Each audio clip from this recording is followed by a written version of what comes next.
like to make little points. Sometimes I like to make little points before we begin our reading. And I guess I just wanted to share an idea. And it may or may not be repetitious to you, but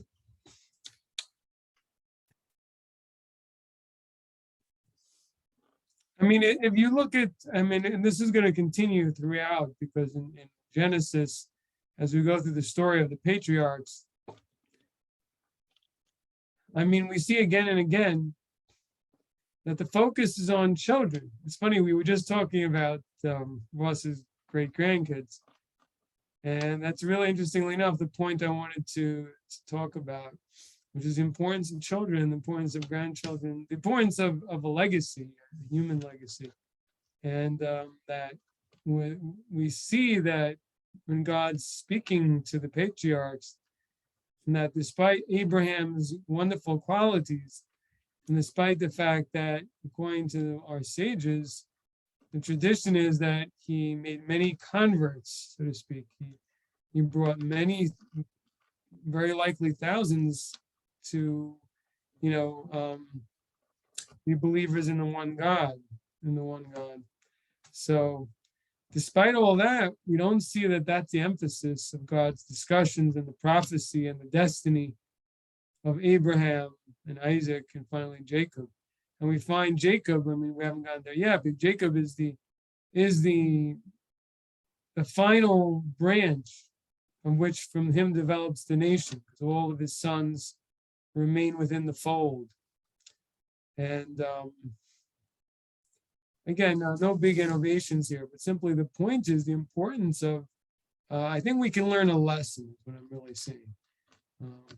Not just is it that we see that the mission of the Jewish people has to do with being a nation, and as opposed to maybe so much reaching out, is a much more emphasis on just being an example and being the best nation they can be, as opposed to proactively reaching out. Again, we can argue about that. I mean, there obviously Maimonides is known to state that there's an obligation to teach the 7 laws to the nations, but the fact is, biblically, we don't see God. This doesn't seem to be the emphasis. I mean, again and again, God speaks to Abraham and the patriarchs and says, "You're going to, your offspring will inherit this land, and you'll be a blessing to the nations." I mean, that's really what we see again and again. That concept.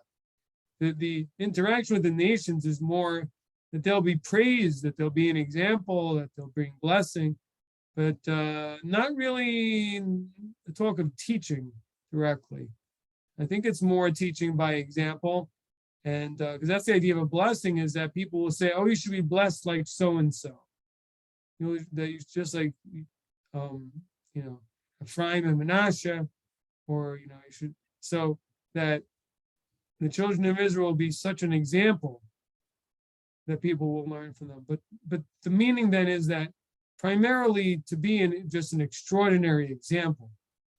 And because of that, God will bless Israel. And because of that, all the nations will learn. However, if they don't do that, then we have a lot of problems, because then what happens is, well, first of all, if God punishes the Jewish people and destroys a temple, so the nations, they can either learn the right message and say, "Oh, God's people sinned and they're being punished and we have to learn from this." But they can also learn the wrong message, which is, "Oh, we beat God," like Nebuchadnezzar does. You could think the nations say, "Oh, you see, our beliefs are correct." And, the Jewish people are fallen into deterioration. So it's a lose for everyone. Not only do the children of Israel fall into a decay or into a slump, or however you want to call it, but the nations also can get the wrong message. But anyway, getting back to the point that we can all learn from, is that the main thing is to bring up children, and there should be a continuity of the values of the 7 laws and belief in God. That seems to be, I mean, in other words, if we could extrapolate a lesson from the mission that God gave to the patriarchs, I think that would be it. That's the mission, the children of Israel. But I think there's also a mission for everyone, because we look at the patriarchs.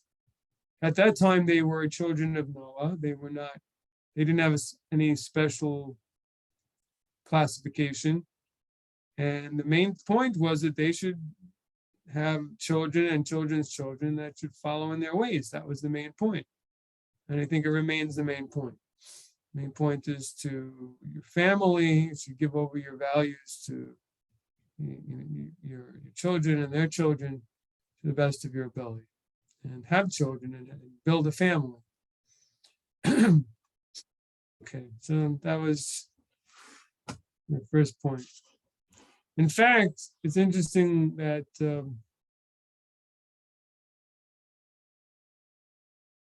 trying to think where it is that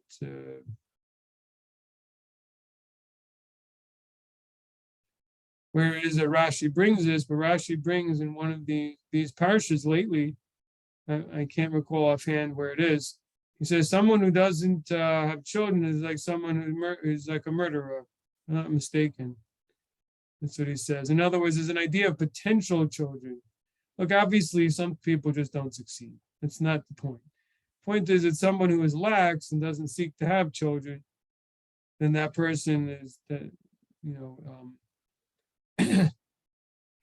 extinguishing that potential is a type of, not literally, obviously, but in a certain sensitive type of a way, it's a form of murder, in that all the potential life that could have come is not brought about. So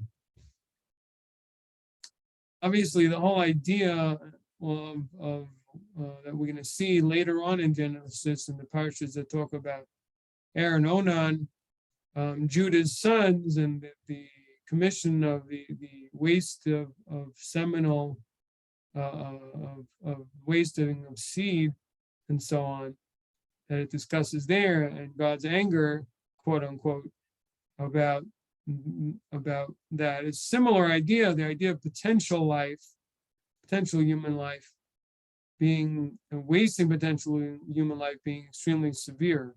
Obviously, you can extrapolate in regards to abortion in the same way. Not to get into the debate, was there any point when it may be permitted or not, but certainly just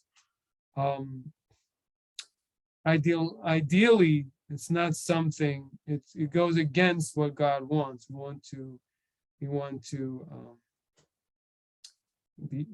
increase life, increase human life, and to a great extent, the greatest holiness a person can bring into the world is to bring in another human life, to all its different facets and possibilities. But the point is, it's another image of God the person brings into the world. So, okay.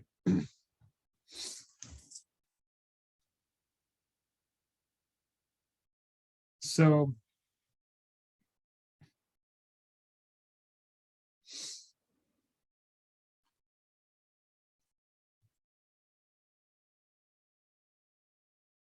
I guess just to finish off the conversation, teaching people who are not our biological children seems to also be a form of reproduction, because our sages seem to say so often that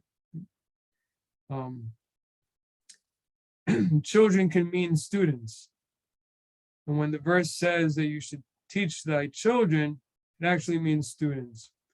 So from here we can extrapolate that to teach and to bestow upon another a way of life is like bringing up a child. So that's another way. If someone can't have the children, but if the way we affect others, and if we affect particularly younger people, and as an example, and change the way they live, it's also like having children. Okay. Now I'm on page 184. And we're going to discuss idolatry itself. Finally, at the level, the deepest level of impurity and distance and confusion, and the most destructive level of misconception that a person can have.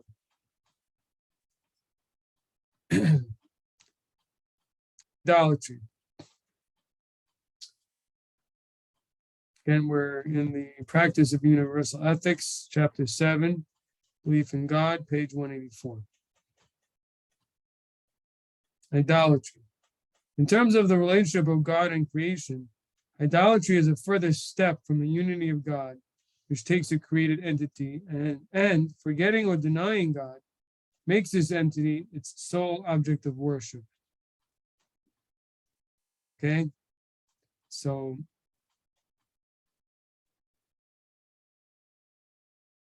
it's a further step away from the unity of God, is a belief, is making this other entity one's sole object of worship.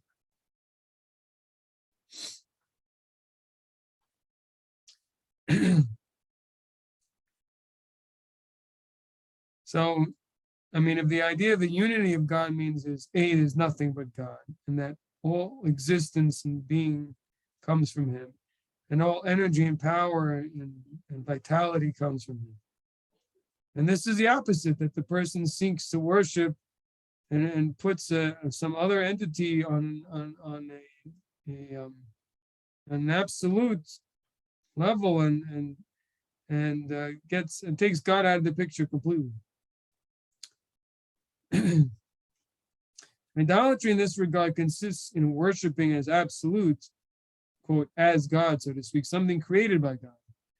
Whether this is a physical, spiritual, or other non-physical entity. This is a very important statement you're thinking of, because usually when you think about idolatry, you think about, Zeus and Mars and all the pagan gods of the past, right? Think of mostly human images, or some maybe the stars, the moon, and so on, physical entities. But he's saying, no, not necessarily. It can even be something else. It can even be non-physical, can still be idolatry. Thus, one who regards the sun or the moon as the first principle of creation is an idolater. Someone who regards the sun and the moon as the first things created,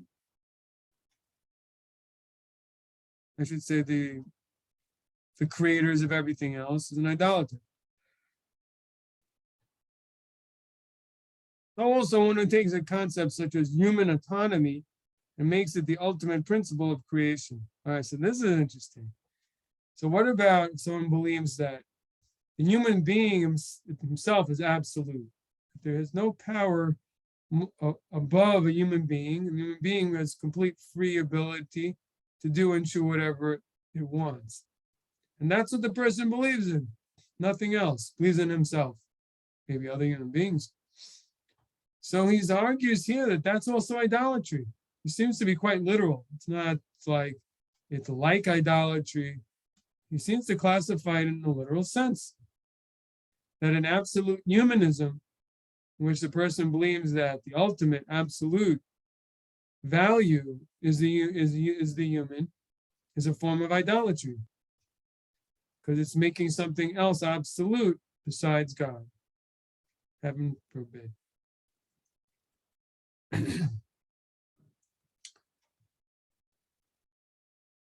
Next sentence. The materialism of communism, which states that the material, matter, with its presumed laws, is the ultimate principle of reality, is also idolatry. It has taken a created entity, matter, and made it absolute. So when we say that the natural world as we know it, for example, the laws of physics and matter that we see is absolute, that there's nothing that's controlling it, that's directing it, but it is as we find it, and the buck stops there. There's nothing else. There's nothing else besides it. He's saying that's a form of idolatry. That's also idolatry. In other words, a belief in materialism and that there's nothing else, that's idolatry.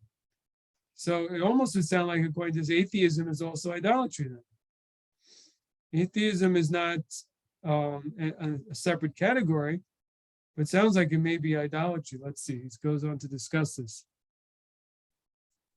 So too is pantheism idolatrous, the belief that the earth and living things are like some type of unified life energy. You know, that's the ultimate. That's also idolatry, for it makes the creation itself into an absolute or first principle. That the creation is its own God. In that way, it's kind of like there are people, they believe that there's like a common life energy between all living things, and that is the absolute. That might be idolatry. It's actually God is outside of creation, right? So that's interesting to note. According to that, it sounds like that Star Wars may be idolatry. The idea of the force, of this energy force between all living things, sounds closer to pantheism than to monotheism. Okay. To the extent that atheism is rooted in a materialistic doctrine, which regards matter or the physical creation as all there is, it is itself idolatrous. So, yeah, I mean, I think all modern atheism falls in this category. The way that they know that there's no God, the way they quote prove it is from, natural processes where they say, well, we can't test God. We do tests and he's not there, or things like that. Or basically they say that if we can't prove it and see it, then we can't believe it exists, which is the same idea, that the absolute truths is the material world, and outside the material, nothing exists. That's a form of idolatry. That's a belief that matter is the ultimate existence of the universe. Any questions so far on this profound addition to our understanding of idolatry? I don't know if anyone already knew this already, or is this something new? It's new, right? We didn't necessarily know this. This is how to look at this. Rabbi, it sounds almost like any kind of ism would be idolatrous, like atheism, pantheism, communism. So almost any kind of ism, it sounds like. Well, there's at least one ism I can think of that doesn't fit into that category. Monotheism. Judaism. Exactly. Anyone else wanted to thank you? It's Nancy. Anyone else want to comment on any of this? Well, Rabbi, as I'm starting to learn and grow and know more, and I was reading about the soul and how everything is connected in some way. But to think about that like that is different than saying, and all that connection together is the force of life, but we're all interconnected, but it's because of God, and God is in everything, which is different than what you said, right? Right. The idea of the pantheism, or that there's some kind of creative energy in all of life that is kind of a deifying force in itself. That's something that's not monotheism, that's pantheism. It's kind of that all the life we see around us is itself divine, and that should be worshipped, God forbid. I mean, that's basically the idea of pantheism, if I got it correct. So that, in other words, there's no higher intelligence and higher will. It's the collective, of life force that we see around us. It's not that implies something even beyond itself. It really ends with what we see. I mean, it's a little bit more complicated than that, but basically the idea is that the life force around us is it, including the earth, that all the physical things around us have a living energy that should be worshipped. So in other words, well, to put it differently,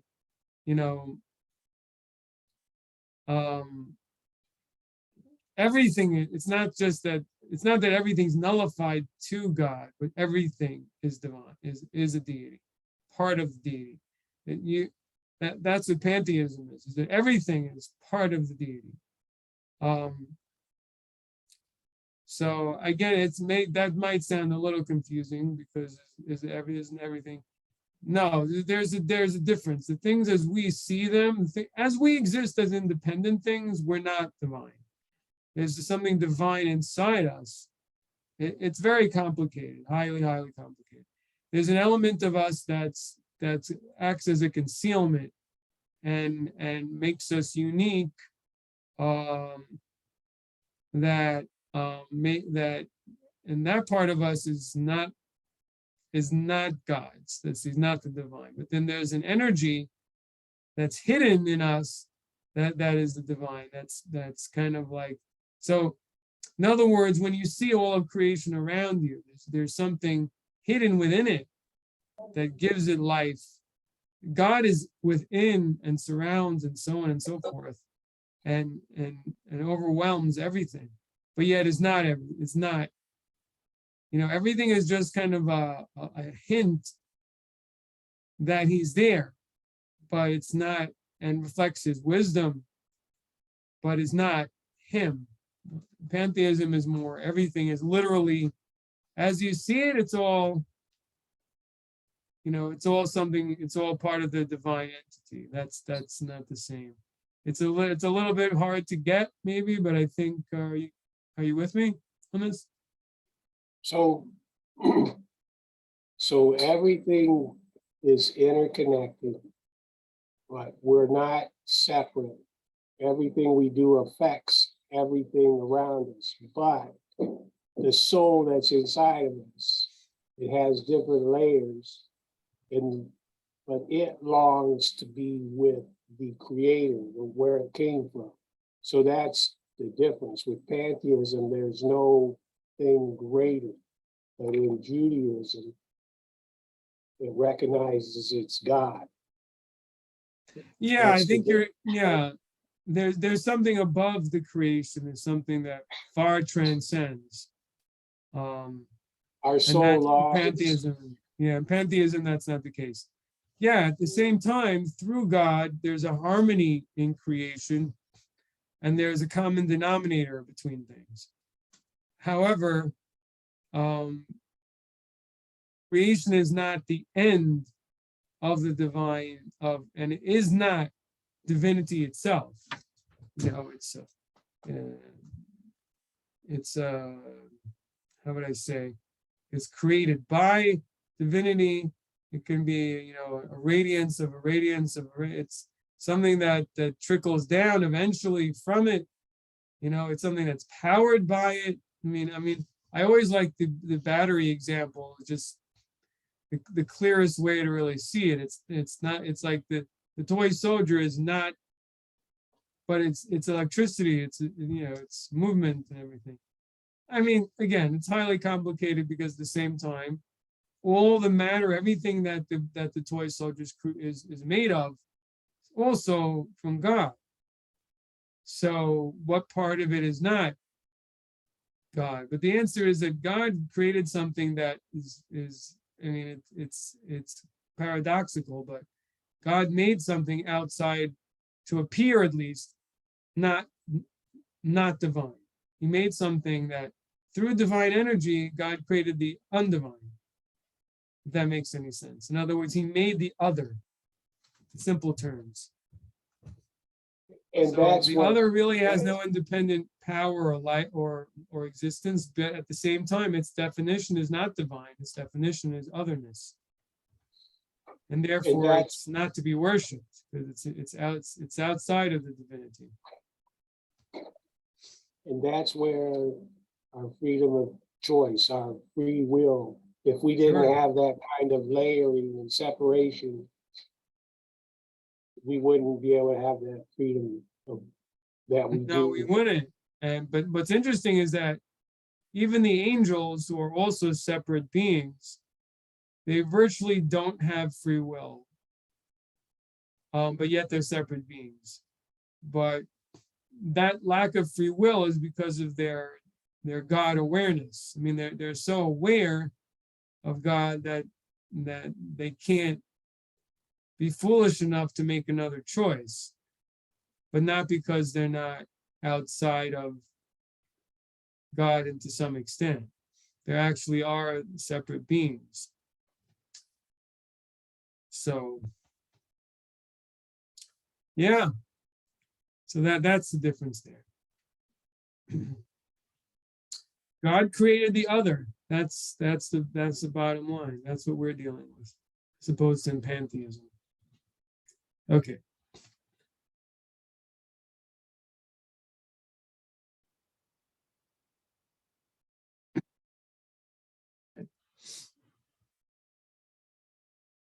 I mean, atheism is basically the worship of human senses. In the sense, in the meaning of that is that the belief that the only reality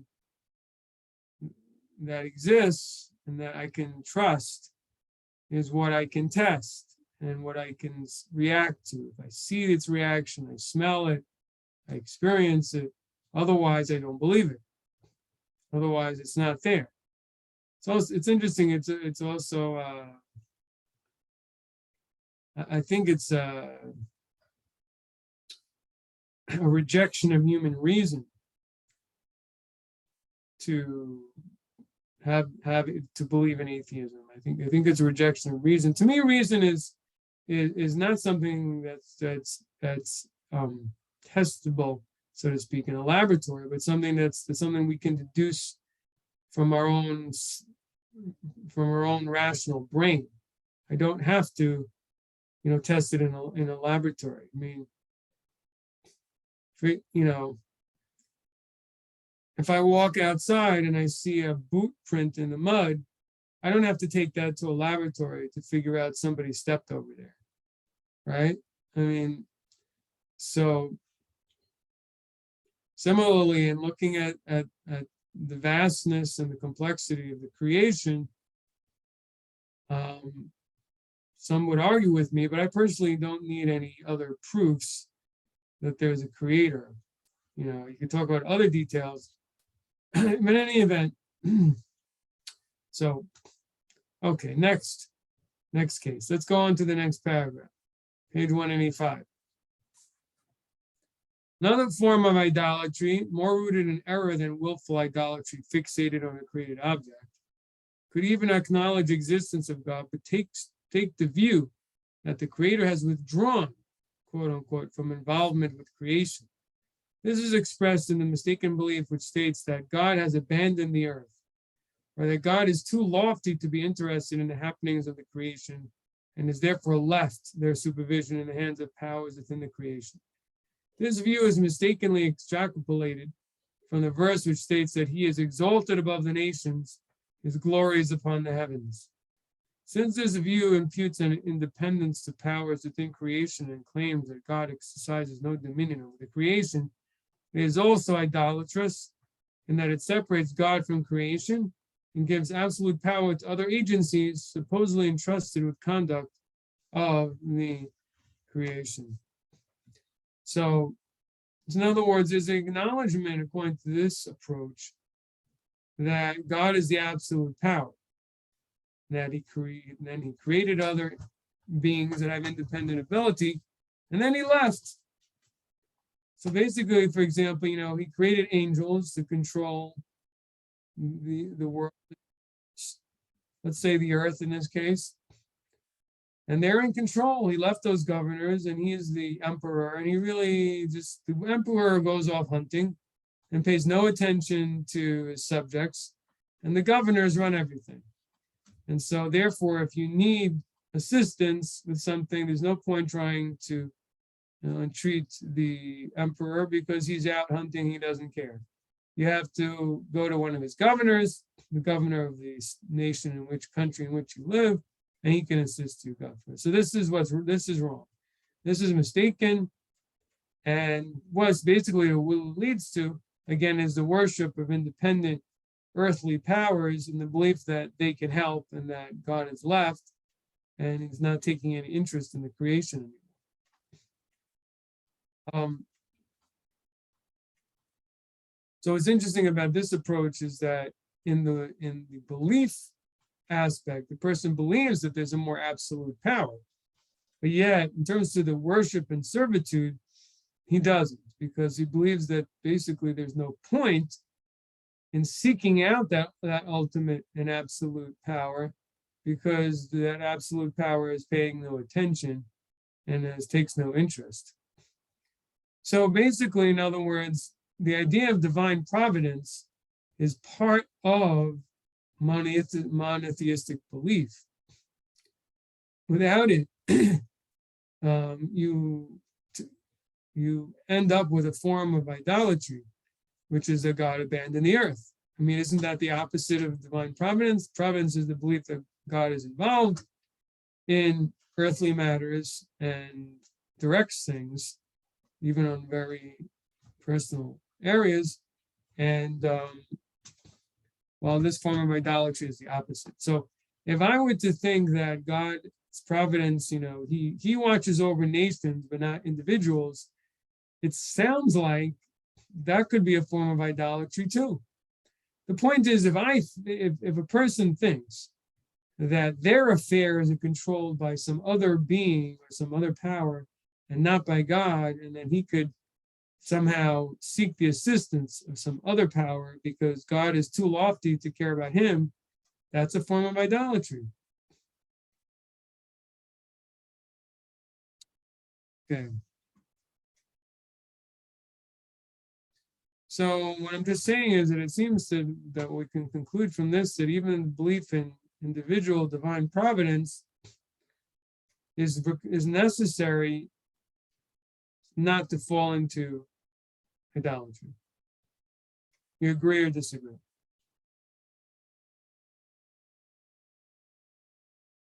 Okay. Let's see, anybody comment that I missed? I don't think so. So for empty chat, is that okay? Rabbi, right. I was about to type in something in the chat and I changed my mind, but I'll go ahead and make a comment. This particular thing is what my brother believes. He believes that, yes, there is a God, and yes, he created the world, and then he just let it run on its own, and he's not involved. So, yes, I see this very, very common among some people that I know. Yeah, I mean, I think it's easier to fall into, and I could definitely say this, that there's an appearance. I mean, God is so hidden in the world that we experience, particularly if we're not looking and not paying attention, that it could, God forbid, give the person such an impression. What's interesting about it is it's often the very godly spark in a person that can, make it hard for the person to accept God's providence. What do I mean like that? Some people, people may tell me that I can't believe in God because of the Holocaust, or other atrocities. If there's a God, how could he let that happen? And, the thing about it is that I think, I don't have an answer to that question, but I can say that if there's no God, why would you feel that way, though? In other words, if there's nothing godly in you, why would you be so shocked? Why would you be so disturbed? Why would it go so against your feeling of what should be in the world? That's how the world is. World is just, if there's no God, there's no justice and there's no nothing. So why does it bother you? What is it in person that bothers them so much about injustice that they can hardly stand it? And sometimes we really have to hide it from our own minds because we can't take it. We can't really handle it. We can't be exposed to, the amount of injustice in the world. I got to turn the news off. I don't know about you. I just can't hear it. And that's this funny thing, is that there's a hope in the despair. And the hope is that, why are you so upset about it, though? And people said, well, the human being is, look at this, such a lofty thing. So that aspect of it, but why is a human being, if we're just flesh and the world is just chance, God forbid, then why do you care? And what difference does it make? And why should that shock you? They don't know what to answer, but so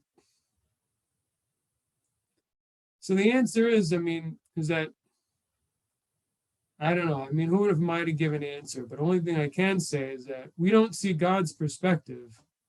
We only see our perspective. And if God had our perspective, he would be outraged. And he wouldn't let it happen. But he's seeing so much that we don't see. And if we were God, then maybe. They say this, actually, that when the righteous pass, they don't see things the same as they saw it when they lived in this world. In other words, it's better to go to a righteous person for a blessing who's alive, because they see the world, and at the end of the day, they're still here, and they see the world, and it's good as a human being does. Meaning, person wants certain things, whether it's health and livelihood and children and other things like that. Good human social relations, wealth. But what if person already passes from the world and realizes that an abundance of wealth may detract from their spiritual level, in the next world? They're not going to, that righteous person may not want to pray for their offspring to have more wealth, because they see it from the perspective of the Garden of Eden. They don't see it from our perspective. Obviously, God's perspective is way beyond any of that. So, but we're commanded to view the world according to the way we see it, and not to, make judgments according to what we don't know. But God does know more and does see more, and he makes judgments accordingly. So,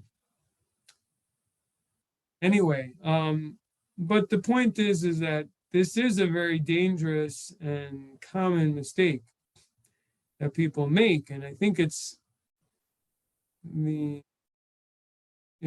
main way that the evil inclination tempts a person to do the wrong things by showing them what appears to be, at least, the success of wicked people and dark events of the world, to show them, look what the world is at the end of the day. Why do you stop being so naive already, and stop, basically saying this statement, God's abandoned the earth. Where's the justice you talk about? If there's God wants, all these things, these 7 laws. So where is it? Why do people, why is the world so far from this? Why doesn't he come and enforce it then? And so obviously, I mean, it's funny because no matter how much that the answer is because it has to be free will, but it's still a bitter pill sometimes. Again, that's because we're human, I think. And so we're used to human reactions. And as I said, we see things as a human being sees things. And so when we see injustice, we don't understand how God lets this go on. But, he may see things we don't. He knows what happens to this person in other places and a long time from now that we don't. And maybe justice is done and we don't know about it. Justice could be done because somehow maybe person suffers from depression, loses, I don't know, something really bad happens and we may never know about it. We may never realize. They may come to us and always have their poker face on and things seem great and they may be dying inside. We don't know. So we can never know what God knows and understand his judgments. Anyway, that's why faith is so important. We have to really continue to, even when we don't understand. And it really is the test of the exile when things are not straight. I mean, if the Jewish people would be in their homeland and the vast majority of them would be following Torah, there would be a temple and be miracles going on in the temple, then obviously things would be a lot clearer. The darkness wouldn't be so dark. Everything would make a lot more sense. And it would be so much easier for people. Even then, there would be still tests. But Ross, you had your hand up? Well, sure, yeah. A lot of what we're talking about tends to get compartmentalized, and it helps on some level to understand things in that fashion. But if you pull everything together, as far as good thoughts, good words, good deeds, should be the goal of everyone. And if we can come to that point. Ross, could you put your microphone down? Sorry. Thank you. Thank you. Had it up so I wouldn't disturb. What I was saying is, if every one of us made the effort to think good thoughts, say good words, and do good deeds, no matter who you are, and to be concerned on a spiritual level about the benefit of everyone, regardless. We let our physicality get in the way, and that's where we tend to fail. We spend too much time looking in the physical realm rather than to deal on the spiritual realm. And that's what, as we refer here, the 7 laws: do not steal, do not murder, don't cheat on your neighbor's wife, etc., etc. It's the pillars of all society.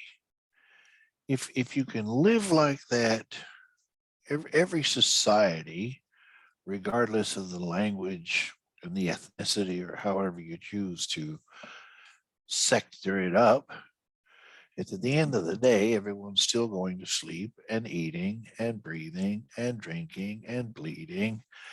We've got 10 times much more in common than we have anything in a way of our differences. And if you can't see past the differences, you'll always have the difficulties. But it comes down to the end of the day, the freedom of choice, if you will, the free will to do good or to do evil. And we've discussed it multiple times. Whichever path you choose, you will reap the rewards of that decision. Whether it's murdering, stealing, fooling with somebody else's spouse, you will reap the rewards, if that's what you want to call it, of that behavior. But if you honor your neighbor and don't take from him or whatever, then you've created peace and harmony. And that's what the universe is all about. It's peace and harmony. When we get out of kilter, all we get for it is death and destruction. I'll stop there.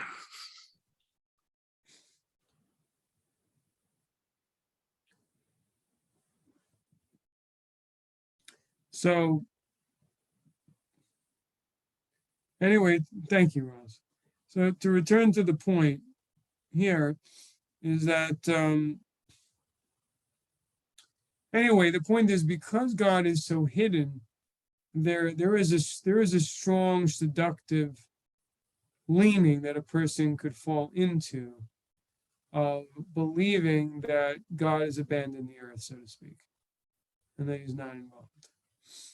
And that's, I guess what I'm saying is, that's particularly because we have a belief in a moral God, and we see immoral things occurring at a high frequency, at least, in our eyes. And again, it's similar to what I mentioned before about human beings' ability to be shocked and outraged, and which really brings out the inherent good nature of human beings. But and the same thing in terms of the different types of atrocities or things that may occur in the world, disasters or things like that, is that the positive and life-giving, miraculous experiences and phenomena of the world far, far outnumber and outweigh the negative. And we only really feel the shock because the world is a place of life and light and birth and beauty. And so that when we see cruelty or death, it's shocking. If that was more commonplace, we probably wouldn't be as shocked. Well, anyway, thank God we're made in a way that we are shocked. Even if in a rare situation such as a war, those realities become more common.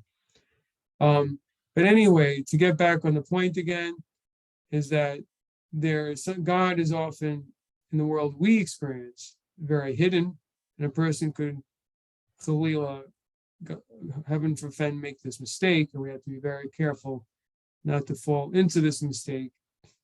And we have to, through belief and through study, we have to remain strong that there is a providential God who watches over us and watches our actions and judges us, and there has repercussions for our behaviors right here, right now even, that are in play, and that he also will reward us and protect us right here. We can't understand every move of it, otherwise there wouldn't be any free choice. But one of our choices is the choice to believe that. Okay, everyone. I think I'm going to stop here because we're going to get into some details about idolatry now, and it's a totally new topic, so maybe we'll start that next time. I see it's kind of a short paragraph, but we'll get into next time. Okay, everyone. Good night. Thanks for joining me. And Thank you. you can never go wrong, because, I mean, even if this is repetitive stuff, but it's important things, so it's good to repeat. Laila Okay. Tov. Laila Tov. Good night. Thank you, Rabbi. Good night.